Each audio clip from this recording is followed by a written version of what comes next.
Security चला लेंगे। जी, अच्छा है कि आप एक पॉलिटिक्स को छोड़कर एज अ कॉमन मैन की तरीके से आप इस सोसाइटी को ड्राइव करने के लिए सोच रहे हैं। तो पहला सवाल ये आता है जब आप कहते हैं कि ठीक है, आपने कुछ मूलभूत जो पुरानी समस्याएं थी उनको कुछ न कुछ जड़ से खत्म करने की कोशिश करी।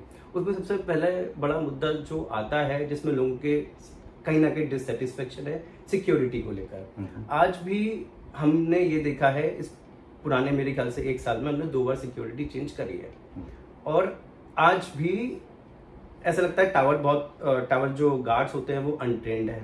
ठीक है, उनको आज ये नहीं पता कि लिफ्ट किस तरीके से ऑपरेट होती है, कोई इमरजेंसी आ जाए कैसे लिफ्ट को ओपन करना है, कैसे लिफ्ट को क्लोज करना है। ठीक है, और कई बार लोगों को ने ये भी नोटिस किया है कि गार्ड्स मोबाइल पर ज़्यादा एंगेज रहते हैं इंस्टेड ऑफ कि भाई मॉनिटरिंग और कौन आ रहा है कौन नहीं आ रहा है। तो आप इस समस्या को कैसे जड़ से खत्म करेंगे और कैसे लोगों को भरोसा आए कि ये अब अगला कदम अगर आप आते हैं फिर से दोबारा चुनकर तो इस प्रॉब्लम का समाधान होगा?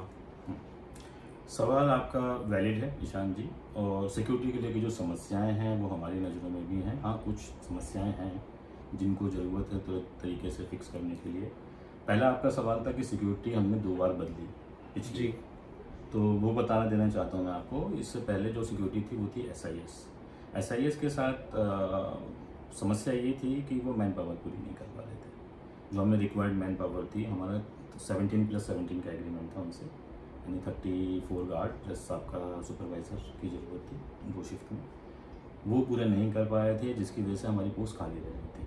हालांकि उनके गार्ड अच्छे थे, समस्याएं कम थी उस समय, लेकिन फिर भी अगर पोस्ट ही खाली है तो फिर चीज़ें ख़राब हो रही थी कहीं ना कहीं। मल्टीपल डिस्कशंस हुए बिल्डर के लेवल पे, उनके मैनेजमेंट्स, SIS के मैनेजमेंट पे, बट वो सोल्यूशन नहीं दे पा रहे थे क्योंकि उनकी प्रायोरिटी उस समय डिफरेंट थी। उनको 2-3 प्लांट यहाँ दादरी में मिल रहे थे तो यहाँ के गार्ड वहाँ शिफ्ट हो रहे थे। वो चीज़ जब हमें समझ में आई तो हमने बिल्डर को रिक्वेस्ट किया कि आप एजेंसी को चेंज करिए, हम आपको एजेंसी फाइनलाइज करके देंगे। ये जब डिस्कशन चल ही रहा था तब तक अचानक से एक दिन हमारे पास सूचना आती है कि हमने स्विफ्ट एजेंसी को हायर कर लिया। जी, तो स्विफ्ट का जो हमने फीडबैक लिया वो हमें ठीक लगा। अच्छा, उस समय मेंटेनेंस हमारे पास था नहीं, तो अपोज एक लिमिट से ज़्यादा हम कर नहीं सकते थे। सिक्योरिटी एजेंसी को हमने चेंज करने के लिए बात करा था, हमने बस इतना फिर उनसे कहा कि हम इन लोगों का इंटरव्यू लेंगे, इस पर वो एग्री थे। स्विफ्ट भी ठीक ठाक काम कर रही थी, लेकिन उनके साथ समस्या ये थी कन्फ्लिक्ट ऑफ इंटरेस्ट। वो क्या था, एक तो बिल्डर ने अपॉइंट की थी।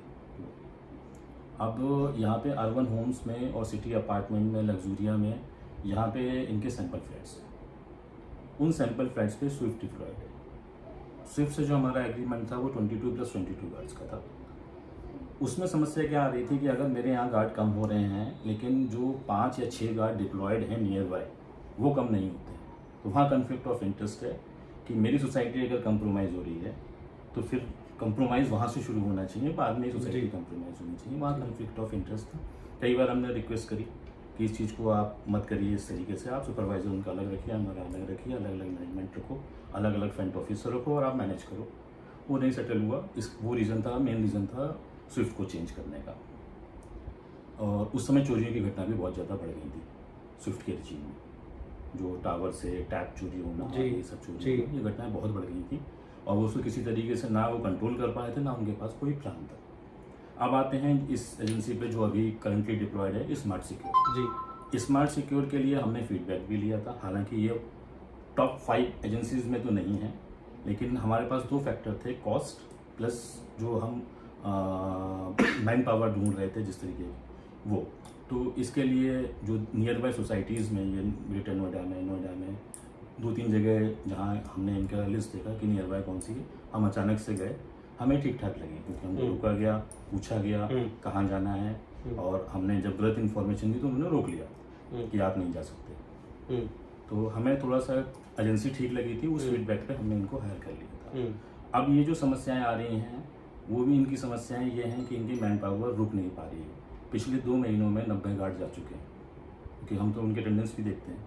जबकि डिप्लॉयड मैन पावर जो है हमें रिक्वायरमेंट 50 की है, इसमें अगर 90 लोग चेंज हो गए हैं तो वो एक समस्या ये है कि भाई जिसको आप सिखा रहे हो, बता रहे हो, ब्रीफ कर रहे हो, वो कुछ समझ पा रहे तब तक वो चला जा रहा है। जिसको हमने कंट्रोल करने के लिए इनको बोला है, हमने ऑलरेडी वार्निंग दे दी है इनको कि अगर आप नहीं इन चीज़ों को फिक्स कर पाते हैं then we have to take a action. तो अब इन्होंने कार्रवाई शुरू करी है, जिससे आज ही मेरे पास सूचना आई है। सारे गार्ड्स को इन्होंने बताया है, लिफ्ट कैसे खुलेगी उसकी वीडियो भी शेयर की है। तो काम कर रहे हैं, देखते हैं अगर नहीं सुधरेंगे तो हम जनरल मीटिंग में आकर डिसीजन ले लेंगे। तो आप अपनी तरफ से कभी कोई इंस्पेक्शन करते हैं इस तरीके से, लेट्स से कि किसी रैंडमली किसी टावर में विजिट कर लिया, आपने आज देखा वीडियो के अंदर कि कुछ गार्ड्स को ट्रेन किया गया है, तो आप एक रैंडम दौरा करें और एक वहां जाके चेक करें कि कितना वो लोग लर्न कर रहे हैं नहीं कर रहे हैं? बिल्कुल बिल्कुल, हम कंटिन्यूसली, हमारी टीम ऑलमोस्ट ग्राउंड पे ही रहती है जी। और हम लोग जाके गार्ड से क्वेश्चन भी करते हैं, ये भी पूछते हैं, यहाँ तक कि हम सोते हुए गार्ड भी हमको मिलते हैं, इनको हम ये समझाते हैं कि आपका काम यहाँ सोना नहीं है ना। चाहने कहने को तो हम उनकी ड्यूटी भी काट सकते हैं, बट हमारा पर्पस वो नहीं है कि आप उनकी ड्यूटी काटो और छोटे मोटे पैसे की सेविंग करो। We are more focus on services, हमें सर्विस चाहिए।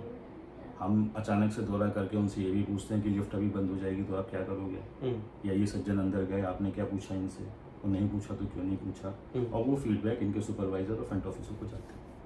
अच्छा। जिसकी वजह से काफ़ी सारे एक्शंस भी हुए हैं पीछे, क्योंकि हम उनको ये नहीं कहते हैं कि इसको हटा दो, रख लो, दाएं कर दो, बाएं कर दो।